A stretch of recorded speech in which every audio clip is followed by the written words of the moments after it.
Hello, this is Anirban Bhattacharya and welcome to new video of my channel.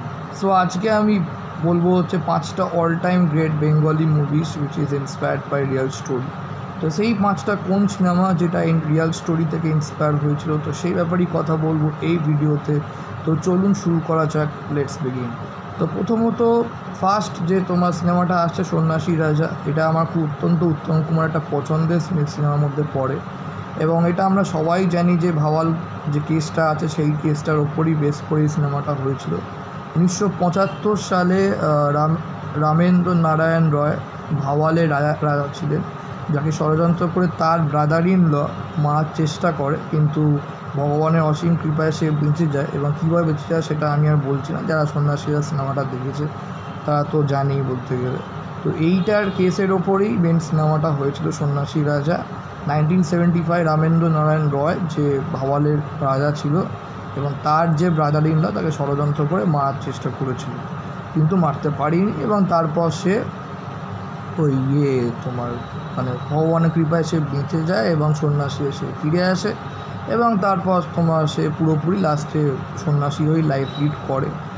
আর তার সেই যে ভালোবাসা ছিল প্রজাদের প্রতি, তার নিজস্ব সম্পত্তি সব কিছু তার ওই যে একটা সেই রাজাদের মতো যে লাইফ লিড করাটা, সেটা আর পরে আর তার ভালো লাগেনি যাকে বলে, যখন সে জানতে পারে। এবং তার থেকেও বড় কথা, ওখানে সন্ন্যাসী রাজা সিনেমাটায় দেখিয়েছিল সুপ্রিয়া দেবী ক্যারেক্টারটা যে ফিকশান না বাস্তব সেটা আমি বলতে পারবো না, মনে হয় ফিকশান, ওটা সিনেমাটি করার জন্যই করেছিল।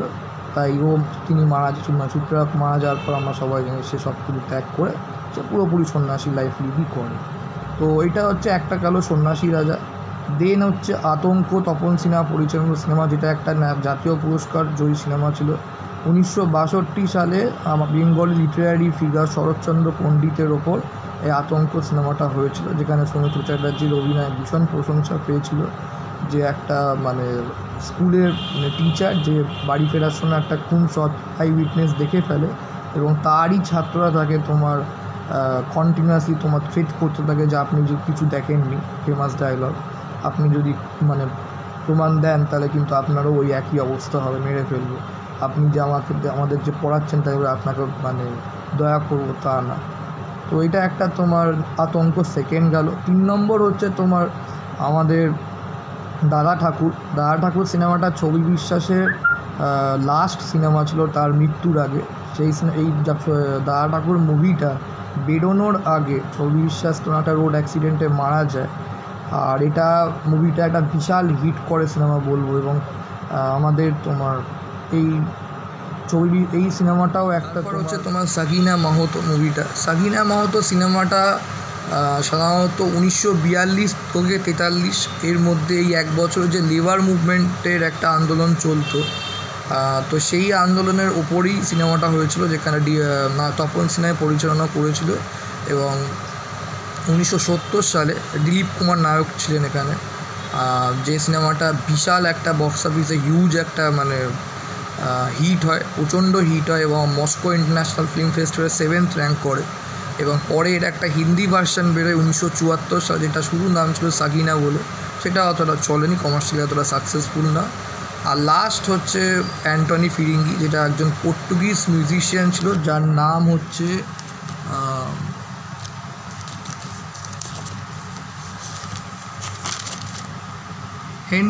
হেন্সম্যান অ্যান্টনি হচ্ছে তার নাম। যে অ্যান্টনির ওপর যাকে বলে উত্তম কুমারের যে ক্যারেক্টারটা, সেটা একটা রিয়েল ক্যারেক্টার ছিল, একজন রিয়েলি পর্তুগিজ ছিল। শুধু ওখানে ও একজন পর্তুগিজ মিউজিশিয়ান এবং যে ভালোবাসতো একজন হিন্দুকে, যেটা ওখানে পাঠ করেছিল, নামটা ভুলে যাচ্ছি আমি, যাই হোক মনে আসছে না এখন। তো তনুজা রাইট তনুজা পাঠ করেছিল এবং লাস্টে ওখানে ওদের মিল দেখায় না, কিন্তু বাস্তবে তাদের মিল হয়েছিল। তো ওটা একটা রিয়েল স্টোরির ওপর বেস করে অ্যান্টনি ফিরিঙ্গি বইটা হয়েছিল। তো দিস আর দ্য 5 যাকে বলে great all time Bengali blockbuster cult classic movie which is inspired by real story. তো থ্যাংক ইউ সো মাচ। ভিডিওটা ভালো লাগে লাইক করুন, কমেন্ট করুন, শেয়ার করুন, চ্যানেলটা অবশ্যই সাবস্ক্রাইব করুন ফর ফিউচার। Thank you.